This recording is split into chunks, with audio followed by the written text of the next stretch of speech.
Hi, this is Josh Marshall, and this is the Josh Marshall podcast. We are. I was off last week. My colleague Josh Kovensky subbed in for me, and along with Kate, my co-host.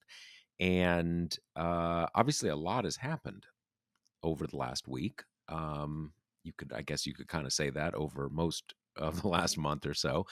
Um, but there's something that occurred to me back. I don't remember what sort of foreign policy challenge that it was during the Obama administration.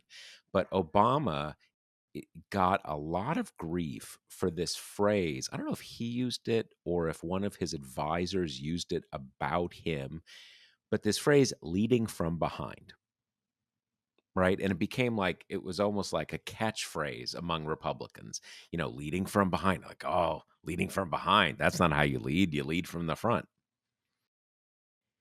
And I have been thinking a number of times in recent days, I'm really glad Joe Biden's president. I'm really glad Joe Biden's president. And, I'm certainly glad that Joe Biden is president compared to Donald Trump being president. But it's not just that. Um, there's, for decades, for generations, um, American presidents have been preparing for, have been fretting about, have been waiting for the big nuclear backdrop, land war in Europe. That has been in the cards for as long as the vast majority of us have even been alive. And Joe Biden drew that card. Now, I I don't know how this is going to work out, but I am highly, highly confident that it is not going to spin out of control because Joe Biden does some stupid thing or some rash thing or something that is getting pushed forward by the very understandable emotions of the moment, or getting, you know, wrong-footed by either adversaries or allies. I'm really confident of that. And that is, you have to take your good feelings where you can these days. And that's a good feeling. More broadly, though, there are a number of things that Biden has done, if you're watching closely, where he has de emphasized his own political interests in favor of the national interests.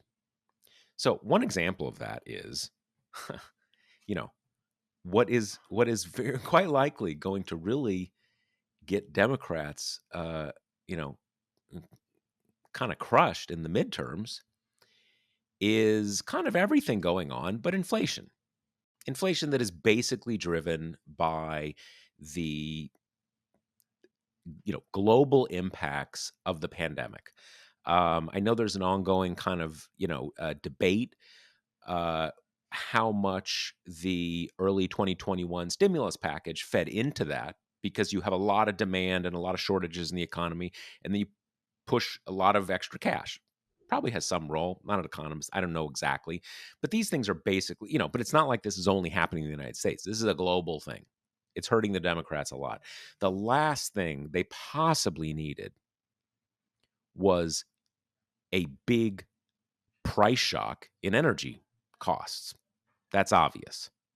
So they have approached this in a way that has really been very damaging to the Democrats' near term, maybe medium term political interests. Another thing is that Joe Biden has been relatively unprominent during this crisis. He's generally not the one who's out there announcing the new sanctions, the new arms things and stuff like that. He's been out there. He's announced we're doing this, we're doing that. But he has encouraged other NATO leaders, the Germans, the French, certainly the sort of, for lack of a better word, frontline states, Poland, the Baltic states, etc., to kind of take the lead here. Now, on a domestic front, I hear people saying sometimes, hey, everything's going on. Why aren't I hearing from Joe Biden every day? Well, there's a really good reason.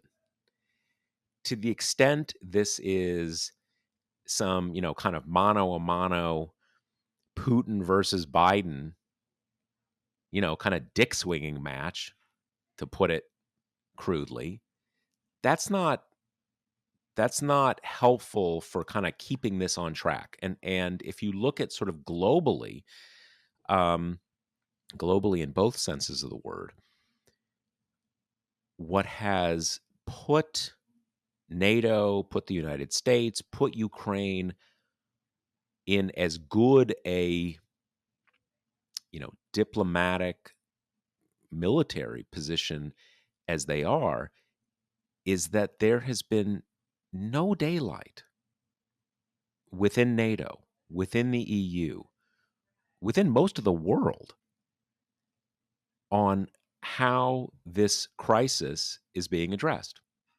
Usually, how these things work is the US says X, Y, and Z, and the Europeans are like, well, okay, kind of, yeah, let's not get too out of, let's not overdo it, blah, blah, blah, blah. He has put his own personal and his party's political interests lower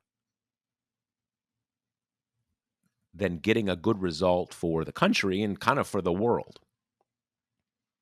So I wanted to mention that because I think that is something, it's kind of one of these things. There's so many ways this kind of thing can go badly. There's so many ways to fall off this tightrope.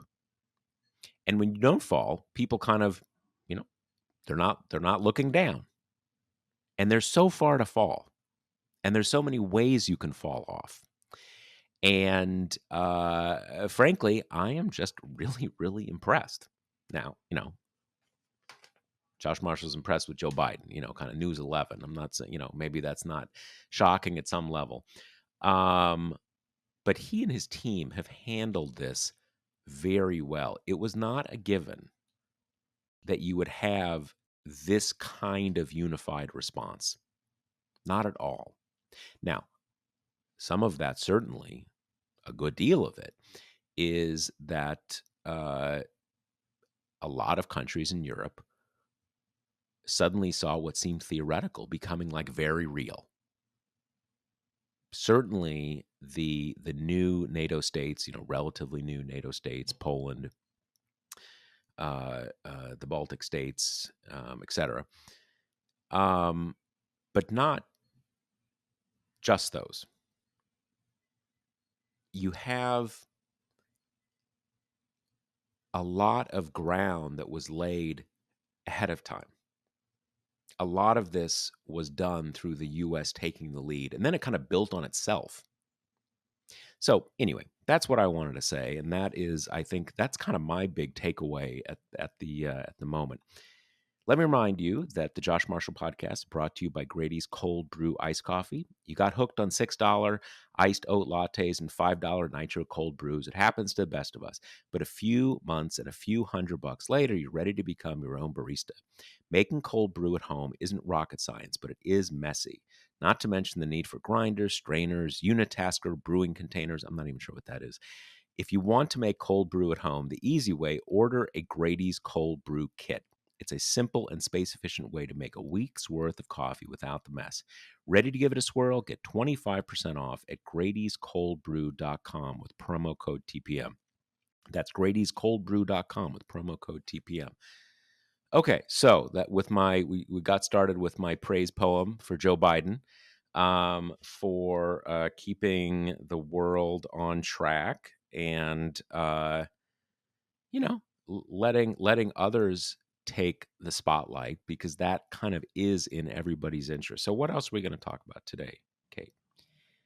So, shortly before we started recording, Ukrainian President Zelensky gave a virtual address to members of Congress. He's kind of been on, a bit of a media tour with Western nations of late. He he recently talked to the UK and the Canadian parliaments as well. He's So the ultimate work from home guy he really on is. Zoom. Yeah, right, He's the right, king of right. Zoom, yeah. Yeah, yeah, yeah. Um, so from those previous addresses, I think people kind of had hints at what he was going to say. He's been appealing to countries' personal senses of freedom and, the struggle for democracy, oftentimes kind of citing banner events in the country's history, and then kind of doing a combination of, we thank you for all your help, for standing in solidarity of us, and here's the other stuff that we need. So we kind of had a blueprint coming in, and then we had all the members of Congress packed into this like big noisy auditorium. There's a screen at the front. His face comes up. He's wearing the same kind of like army green t-shirt he's been wearing for kind of the length of the. You know, I don't. Maybe he's got multiple. Maybe it's not I the same one. I was thinking, hopefully it's not the same one, right? But Yeah, I was thinking, earlier this morning, like, if they come out of this in one piece, the guy's never gonna wear a button down again. totally. He'll be giving his, like, his if he gets reelected, his inauguration thing in an olive drab, Yep. cut middle-aged man, olive drab T-shirt, so Well, I mean, that's actually a tweet along those lines has been kind of awarded the worst take of Zelensky's speech because I don't even know who it was, but someone was like, you know, couldn't he at the very least wear a suit and not show disrespect towards Congress and the who said United that? Is that States? really a thing? Yeah, it's all over Twitter. I didn't recognize the guy's name. Oh my god, he Um, must have been, like, deluged. Yeah, he was, he was. So anyway, he I mean, comes read up, the room. Yeah. it's the same scene we've been seeing, where he looks pale. I mean, he's got shadows under his eyes. It all kind of, I don't mean to say that it's artifice, but it all definitely kind of works for his pitch and the figure that he's cut on the national stage, or the global stage. So he got up. The most of his speech was given he, through a translator, which I actually, to me, putting on a pundit hat for a minute, like kind of blunted the impact a bit. And it was hard to tell if there was a lot of stuttering and, going back mid sentence and the kind of, You mean the translator was? yeah. Okay. But I couldn't tell if that was because of the translator or because that's how he was delivering it. It had a lot of the hallmarks of, an unscripted address, how normal people talk. But then it was also delivered in someone else's voice, and it made it even, I was live blogging it for us, it made it a little hard for me to follow at times because some of the sentences were, a bit fragmented or tangential off something else.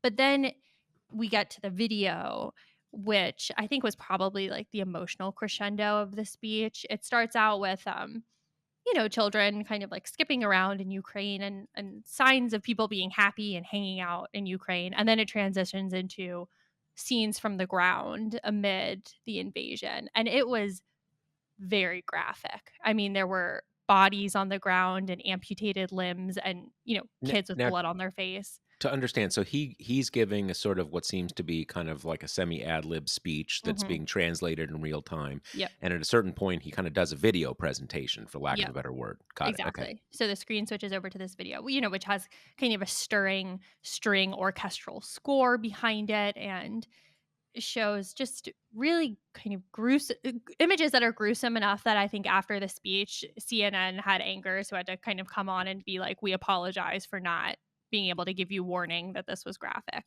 So the video ended, and then Zelensky's back up on the screen. And at this point, he switches to English and delivers the last few lines of the speech himself. And that I found to be incredibly powerful because he also kind of switched the address from being to Congress slash America and redirected it to just President Biden and, said basically, you're the you're the to be a world leader, you have to be the leader in peace, kind of just making this appeal that, you're this really, really important person in on the world stage and in this conflict, and kind of how you act is really important. And then it ended, and there was like, a bunch of kind of standing ovations and glory to Ukraine's and all that. But that was the sum of it. And I think the kind of big thing that, I the Beltway press, I don't really know how else to refer to them, but, the politicos and such, were coming into this speech with a very kind of beating the drums of war attitude. Like, all of their kind of content about this speech was about the no-fly zone, and almost in a way that was tiptoeing up to the line of cheering for the no-fly zone, because I think, for a lot of reasons, but because it adds drama to this speech, right? I mean, it gives it stakes if it's about Zelensky coming in and asking for something that Biden won't do. But in the speech, Zelensky, he asked for the no fly. And then he said, and if that's not possible, here's the other stuff that we want, kind of built into this speech off ramps of other things they could do. Um, Yeah, it's like, when you're in a salary negotiation, yeah. no one, you don't propose where you wanna end up, Right. right? Because you're a chump if you and it's funny, one of the things because everybody loves Zelensky now, Hmm. and that is for really good reason. And the reason he is able to do all stirring speeches and kind of pound his chest about democracy and show a film and all that stuff is that he's there. And he's not just like one person in Kyiv. I don't know if it's as much the case as it was 2.5 weeks ago, but I guarantee you part of the plan was, let's get snipers in there and let's kill him, because once he's dead, the whole thing's going to fall apart. So this isn't like a theoretical thing. I mean, I know I'm not telling you that, Kate, Hmm. but I mean, he's put his life on the line. No one can take that away from him.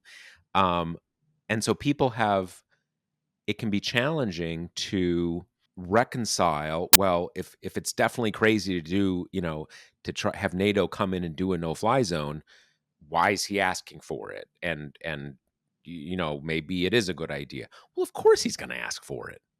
His country's getting mauled. I'm sure he's basically asking for us to intervene militarily. And why wouldn't he? It's his country, and thousands of people are being killed. Of course he's going to ask for it. Why wouldn't he ask for it? But that doesn't mean we should do it. Hmm. I mean, people are sitting in different places. Um, and so there's nothing to reconcile. Right. Of course he is. We're in different places. So anyway.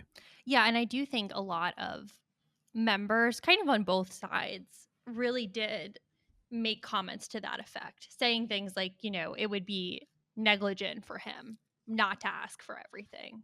That doesn't mean that the United States has to deliver on everything. It's like you say, two different seats. And it is kind of funny how, coming out of the speech, Republicans and Democrats just like sounded pretty similar. They basically, everyone is like, yeah, we're not doing the no fly zone. That's an invitation to start World War III kind of thing. And then being like, I support kind of giving them everything we can, without escalating the conflict and potentially drawing in the United States. Um, which is just, it's interesting because I really think in some ways it's kind of set the right wing media ecosystem back on its heels a little bit, because there's not a clear bifurcation. There's not really a clear point at which they can grasp onto and be like, this is Biden's enormous mistake, because pretty much everyone's on the same page about things. And that just kind of leaves you with just the pro Putin contingent, which even that has been a bit cowed since the invasion started. And we're going to get into some of the kind of conspiracy theorizing that's had to plug that hole. But Right. it's a weird spot to be in just politically. We've seen almost nothing so far that, the Republicans can't find an issue to be against the Democrats with on whatever policy topic we're talking about. And here's one where both parties really are quite aligned. Yeah, I mean, there's clearly been, and I think there continues to be a lot of Republicans. Oh, he's not standing up to Putin. He's Hmm. he's giving away the store to Putin, and I think they'll continue to do Yeah. that. And I suspect that if there is some sort of diplomatic settlement, They'll say it was caving in, it's Neville Chamberlain, blah, blah, blah, blah. But, not that there's a very high standard for internal logic to Republican critiques, but it just doesn't pass the laugh test. You got you got a former president who like friggin' loved this guy and actually tried to, continually tried to screw over Ukraine, basically in Russia's fate. I mean, it doesn't pass the laugh test. And even, you've clearly got, Tucker Carlson out there like in full biolab, you know, I'm rooting for Russia mode, but even he seems, I mean, not that I watch all of Fox News or these days barely any, but even he seems pretty isolated within the sort of the Fox Mhm. News ecosystem. Um so, and one broader thing, and this is a very complex history, but one aspect of American politics over the last 30 years or so during my adult lifetime is that suddenly there did not seem to be a lot of stakes. It was different from the Cold War when you're like, okay, well, are we going to have nuclear war? Are we going to have, all these kind of things? Suddenly, kind of like you can just kind of goof around with everything, right? And I think one of the things what you see is this doesn't seem like goofing around. This is like, we've got a big hot war in Europe. We've got NATO armed forces right up against, right up near it. We've got these sanctions that are, it's one of the I don't think people quite understand. The Russian stock market has been closed since like the second day of this war. I think it started over the weekend and it was closed over the weekend. They never opened it again or something like that. We've crushed this economy. I mean, by any reasonable standard, that this is like an act of war.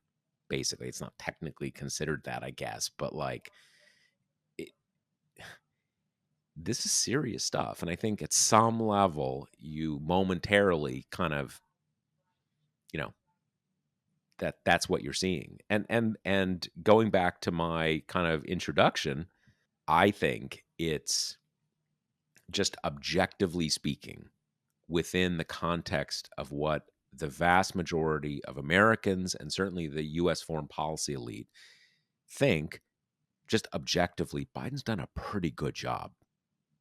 It's pretty hard to hit him from you haven't done enough, considering we are pouring weapons into that country. And we have, like I said, basically crippled the Russian economy. And, you know, can you hit him from the other side? Kind of like, oh, we really should declare war on Russia. Why aren't you declaring war on Russia? Like that's a tough sell. Mhm. So I think that's a Yeah. lot of what we're seeing. I think my favorite moment in this kind of Republican, flailing to land on a good attack line was, I don't know if you saw this, but Kevin McCarthy did some network hit where he said that Biden isn't standing up for Putin, and this like kind of wonderful Freudian slip. And then I guess his staff cleaned up afterwards and was like, no, no, no, to Putin, to Yeah. Putin. Well, there's that other thing where they did the White House did a push of saying, "Hey, inflation, thank you, Vladimir Putin." This is Hmm. Vladimir, which The Putin kind of price hike yeah, hashtag. yeah, exactly. So it's there's certainly some truth in it. This new rush, but obviously they're trying to you know any future discussion of inflation, we're going to say Vladimir Putin. So it's a little artfulness there, and so Kevin McCarthy had this tweet, and I'm sure they also had a press release, and I'm sure he said it in other venues, saying, "Don't blame Putin. This is Joe Biden's inflation, not Oh, Putin's saw that inflation." one. And it's kind of like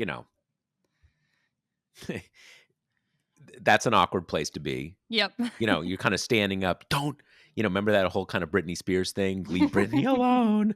It's like, leave Putin alone. Don't blame him. You Focus know, on our real enemy, the yes, president of the exactly. United States. Exactly. Exactly. Yeah. So let's get into the biolab stuff a little bit, which I think I think would have happened kind of regardless of where the Republican Party is on this, just because our conspiracy theory machinery is like pretty well oiled by this point, but it has kind of had to balloon into the gap of no real kind of coalesced point for Republicans to go after Biden for. So, now you have it on Tucker Carlson, and it's on The Five, and it's on Steve Bannon's podcast and all this stuff. But what it is And it's also the essentially, sort of the Greenwald left, the yeah, sort of the Assange Greenwald left right, is also exactly. heavy into it.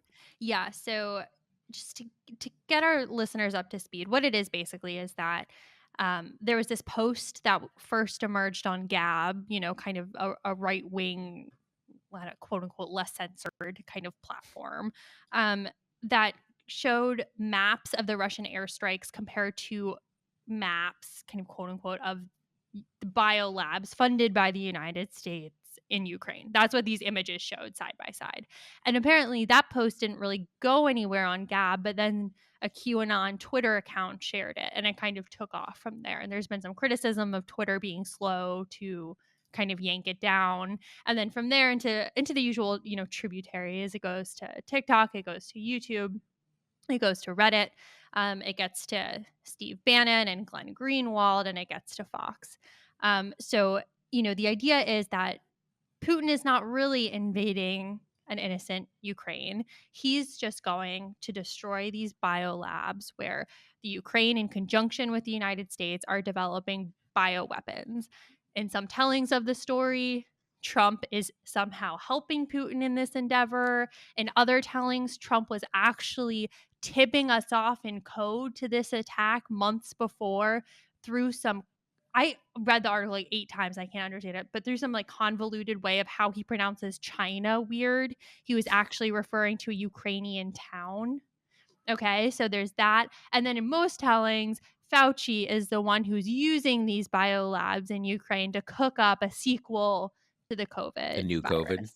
Yep. So how okay, so two questions I have here. The first is obviously Russia, as you know, as we know, there's a deep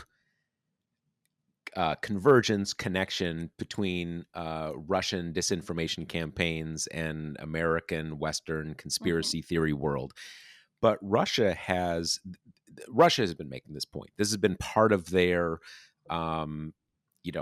public diplomacy, for lack of a better word, for the last 10 days or so. Mhm. So first, I want to have a sense of, I assumed this started with Russia making these claims, and then it kind of twirled into the American far right osphere.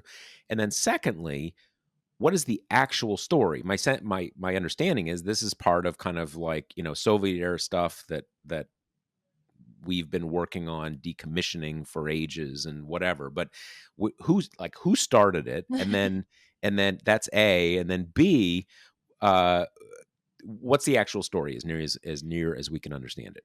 So Russia definitely planted the seeds of this, and this is something that they've been doing like even before this invasion. It's kind of an old tactic to say the enemy is kind of developing some dangerous weapons, blah blah blah, and that's the cover.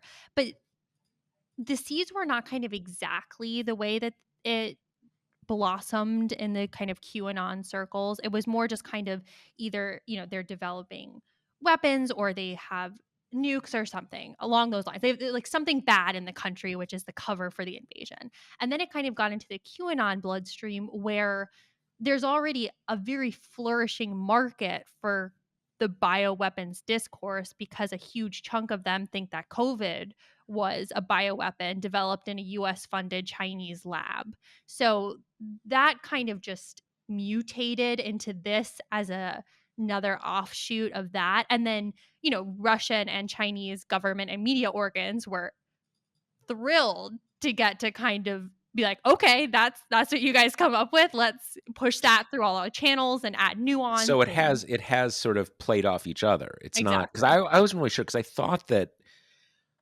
just looking from a distance, I thought that Russian state media, kind of spokespeople for Vladimir Putin, whatever, were basically saying like, oh, there's these kind of biolabs, and we think Ukraine was trying to make biological weapons, and U.S. was helping. So what about it?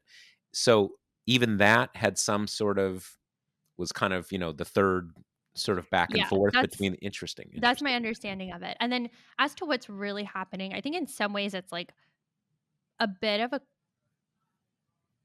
confusion of multiple things because I think a little bit what's happening on one level is just people's lasting ideas about what we know when, the Soviet Union fell, and then we had, nuclear weapons left kind of to nascent governments that didn't know how to handle or store them. So you had, the United States and to some degree global involvement in that. So I think that's coloring it a little bit, but then it's focused in on these labs where there are, you know, US and Ukraine side by side researchers working on diseases and studying them and how to fight them and everything like that. But there are no labs in Ukraine that reach the international standard. Like the level 4 or whatever Yeah, that was, exactly. like, that Level was the 4 that yeah, we use for if you're working on the most deadly, dangerous diseases.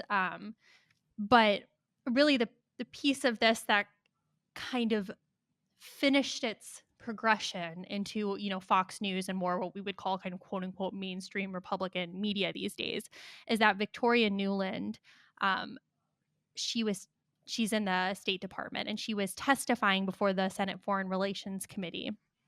And Marco Rubio asked her, "So are there bioweapons in Ukraine?" And she said, "There are biological research labs, and we're worried about Russia getting their hands on them," basically. And to Tucker Carlson, to Alex Jones, to Glenn Greenwald, this was a kind of jaw-dropping, admission. full-throated admission of guilt Right, because right, why would right, she right, be right. worried about that? Why would the administration be worried about that if they weren't worried about Russia getting their hands on some big deadly weapons? So that was kind of like the quote unquote proof that brought this fully into the Republican mainstream. Interesting, interesting. Well, because it's funny, early in my journalistic career, I didn't actually write about it. I edited several articles in the job I had at the time, and one of the things that I learned a little bit about, as you do when you edit someone else's work, is that, there's no shortage of Soviet era biological weapons research. And there wasn't on the US side either, but there was more on the Russian side. And there was actually a lot of, it wasn't just in the aftermath of the Cold War, it wasn't just, you know, new, smaller countries kind of having nuclear weapons on their territory and maybe not knowing how to handle them. There was this much broader issue that Russia was in a kind of economic and state collapse, and you know metaphorically and maybe in some cases literally the sort of the nuclear and biological stuff just kind of laying around, right? And the people who were in charge of like safeguarding it weren't getting paid, so there was this whole move to kind of let's everybody get together and just make sure that like crazy people don't get this stuff, right? So it the point is it's not like uh it's not like they need to kind of like, oh, let's go to Ukraine and get the really bad diseases and launch them into the United States. They got that covered. Um, but yeah, it's I never know, how far do you go down in these rabbit holes? But this idea kind of like that you really see from again sort of like the green walled left, like, oh, why don't we have any answers about these US biolabs in Ukraine? And again, the US is capable of lots of bad things it has done in its past, and I'm sure will do it in various points in its future. That governments are governments, um, but we are going to Ukraine to develop the mass death biological weapons. I mean, like what are people thinking, right? Does this make any sense? Does this, and a lot of people just have bad motives. Yeah, and I mean, one of the most interesting things about it to me, because I kind of heard about this conspiracy theory like a week before it broke into really Made it any. to Broadway. Yeah, exactly. Because just someone that we know kind of started talking about it. At that point, the idea was that it was developing airborne rabies, but it was, I mean, same deal, right? And I'm so struck by it every time this new stuff comes out because it's like, the United States has a lot of corruption in plain view, a lot of kind of bad faith acting in plain view. You don't need to go digging for these like 8 levels of, you know, kind of James Bondian conspiracies. Like there's bad stuff that's much more on the surface, like and just little things like kind of the sinking of Sarah Bloom Raskin's nomination to the Fed because she believes in climate change. And it was sunk by Manchin, who takes more money from fossil fuels than any other senator. Like, there's bad stuff right up there. You don't need to use your imagination this much. There's other stuff that's hurting normal people that isn't were for some reason colluding over in Ukraine to develop bioweapons. Right, right, Um, right. Well, it is. I'm curious whether there will be. I don't know if we would be able to do it, but after the fact, if we get past this fact, to I would be very interested to see a kind of a detailed genealogy of where this starts from, and as you were saying, the interaction between what starts as kind of Russian propaganda, what gets picked up and catalyzed in the American or Anglophone conspiracy theory far right, and how they interacted. Because there was, I don't know if it was your piece or one of our colleagues' pieces, but this thing that again, official Russian state media and I think the Russian government was saying for a few days, that there was idea that they were going to develop these bacterial agents and send them via birds mhm. into Russia. And I mean, it's I think we have all learned in the last 2 years that the biological world is pretty scary and a lot of kind of wild things can happen. And in fact, birds are a vector and what epidemiologists call a reservoir of many of the flus and respiratory viruses that can infect humans, but they are not a good delivery weapon. I mean, that is so absurd that I mean that or what was also the wind was going to do it. Like you kind of I expect better propaganda. I mean, this stuff Right. is like absurd, right? It's really absurd. And yet here we are. I mean, not to mention, like, what is Ukraine's motive for unleashing some super deadly communicative disease into the people who are invading their country? Like, that feels like that would blow back fairly quickly? But yeah, no, you're right. And I mean, and then the thing that I was kind of interested in with this is also that Fauci is the primary antagonist. He's the one who's actually cooking up the new illness. And it's just funny because then I was thinking about that and I was thinking about how you got to get some new characters. Like at some point, every single new conspiracy theory features the same, usually kind of aging Democratic politicians. Hillary Clinton is involved in every single one in some way or another. And it's funny because then I went into the Fauci kind of rabbit hole.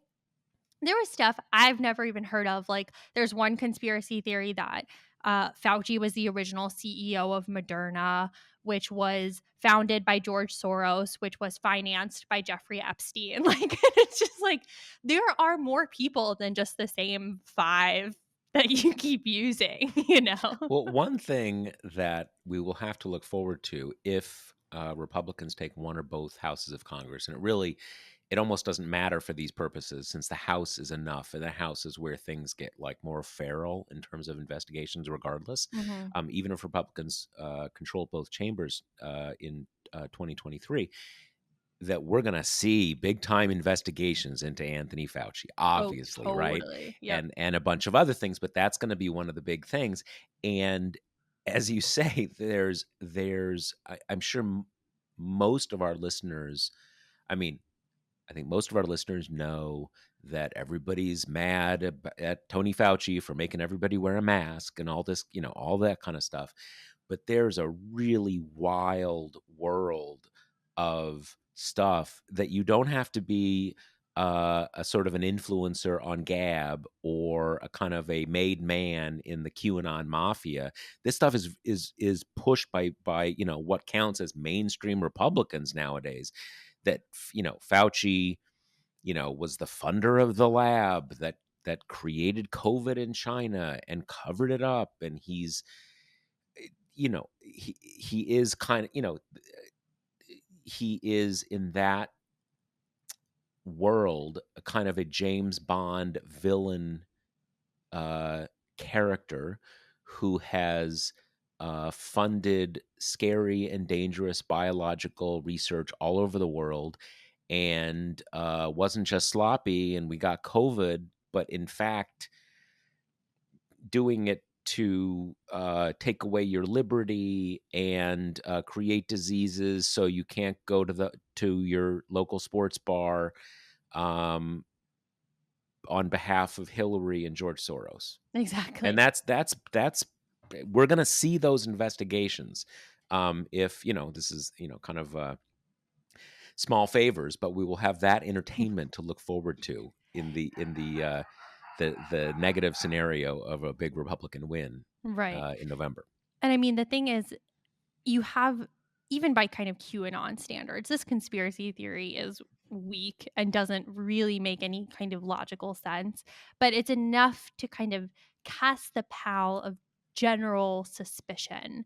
And now you have the Janine Pirros of the world kind of, she went on her show last week on the Five and said, where is Fauci? Where's he been? He hasn't been on TV. I'd like to ask him about this. And it was kind of funny because Geraldo was like, oh my God, can you give it a rest with Fauci already? And she's like, no, where is he? Why isn't he on Like TV? like to answer for the Ukraine bioweapons?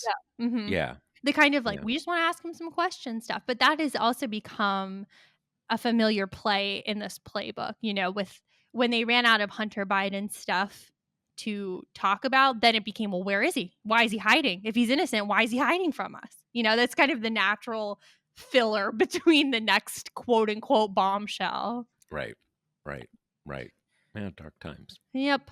So to finish with something equally dark but unrelated to Ukraine, something I've been looking into that our listeners may have picked up on is that there's a burgeoning move from state legislatures, which is where a lot of this stuff starts, to introduce these kind of culture war ish bills, but to try to extend them past the jurisdiction of the state. So in particular, Oh, can yeah, I say, and mhm, I'm totally digressing, but you made me think of this, and I want to flag it, yeah, with regards to our last segment, so to speak. mhm. In Putin's speech today, he was really going into the American inflected culture war stuff with respect to Russia. And it was just a very interesting case where, as he has become more embattled, there's more and more of this confluence between kind of what we think of as in the US as kind of culture war stuff, and Putin invoking those in Russia, both domestically and also as a sort of an international thing.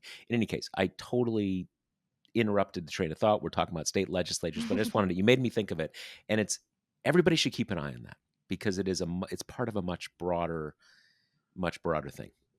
Right. So the culture war kind of frontier that I'm working on a piece on is basically, so there's this bill in Missouri that, in the model of SB 8, which is the Texas abortion law that deputizes individuals to sue anyone who, quote, aids and abets a woman in getting an abortion. But this Missouri bill would go one step further and would let individuals sue people who aid and abet an abortion out of the state.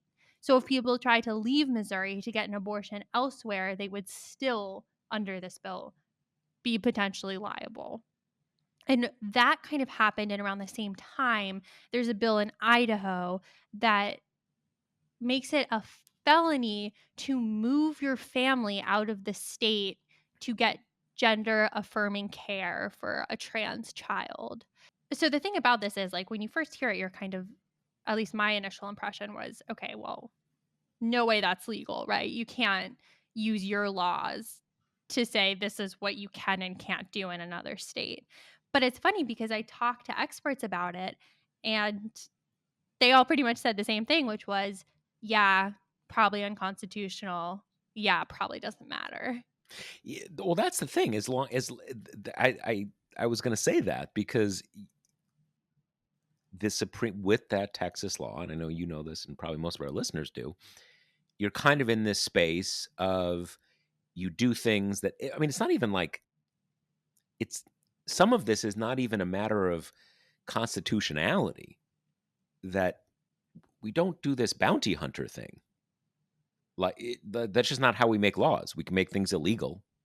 We don't allow them to be legal and say, you set up as a bounty hunter finding women who've had it's but as you say, kind of like the Supreme Court seems to be saying, do whatever you want. Right. I think they're letting the Texas law stand was so shocking to people and so obvious in its potential ramifications because it's just a blueprint for evading judicial review. So, I mean, you can use it for anything. Um, and the thing that's so, I think, scariest about this Supreme Court is while I was having these conversations with people, I was like, the thing that I still fundamentally don't understand is the court knew it had Dobbs coming down the line, which is the Mississippi abortion ban um, on at 15 weeks.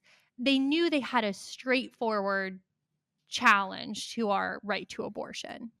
Why in the world then would you uphold this Texas law, which has such obvious potential ramifications for like the very way laws in our country function, when you've got your bite at the abortion apple coming just a few months down the line?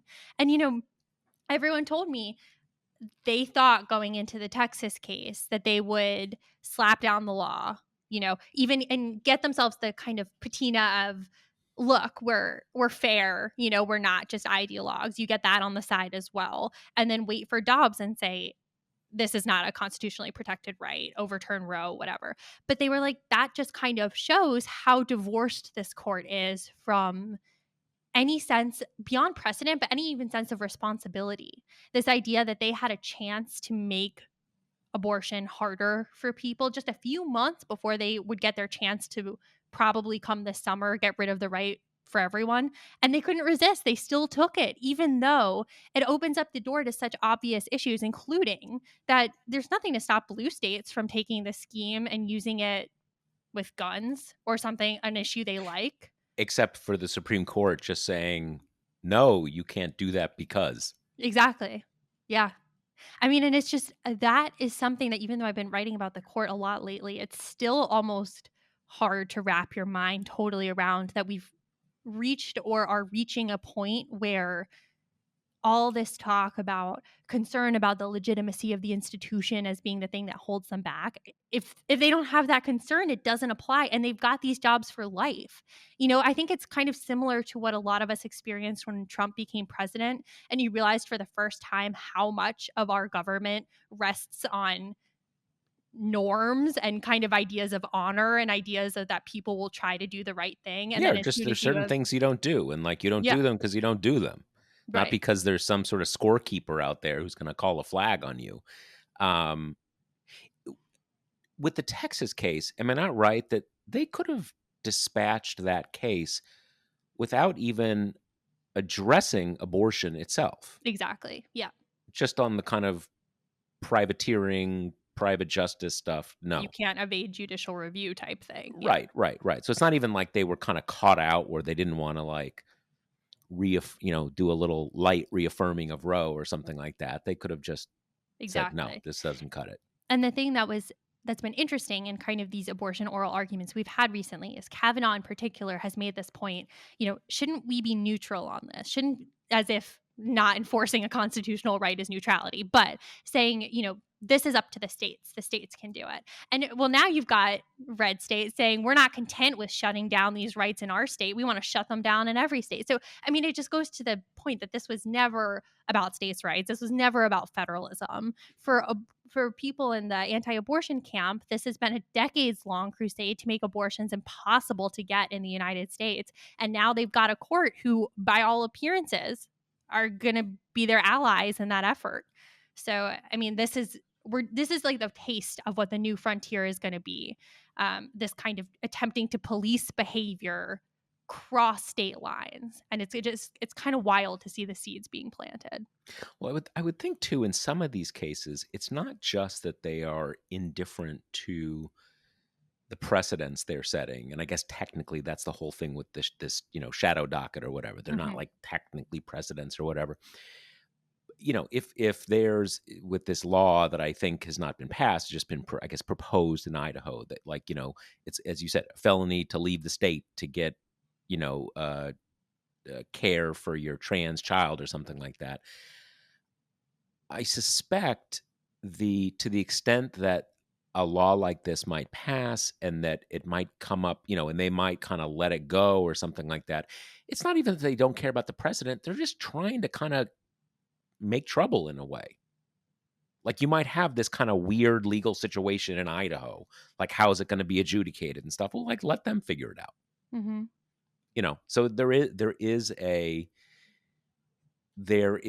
kind of just burn it all down mentality, and it is one of the very sad and kind of comic aspects of the last decade or so, where like John Roberts is the voice of like responsible jurisprudence and stuff, whereas all he has really done, and whether this is about just about his legacy or some kind of threshold level of responsibility or something like that, that he has remained extremely conservative, but has tried generally to stay in the lane of, we are going to have a coherent, rational jurisprudential process.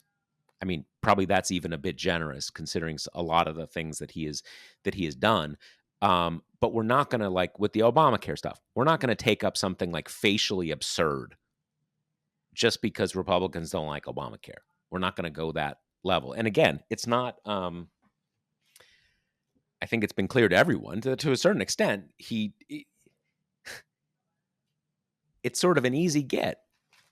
He has overseen as the Chief Justice a win on like almost everything the sort of the 30 or 40 year right-wing judicial project has wanted, and he at least wants to kind of put a shine on it. Legitimacy, kind of coherence, whatever, since he's the boss. And why not? You kind of have your cake and eat it too. And sure, you don't you don't get the added bonus of like depriving 20 million people of their health insurance, but tough price to pay. You gotta, you Yeah, gotta, you gotta, you gotta, you gotta do some sacrifices. exactly. Yeah. Okay, so one other thing we want to end up on, and you will have seen this if you are a visitor to the website, we have a membership drive. It is super important. We do it once a year, a sign up for new members. We actually haven't done it for the last 2 years because of the global pandemic and everybody dying and wearing masks and living in a dystopic future hellscape. So we figured, kind of let's give people a little breather on becoming members of TPM, but it's really important.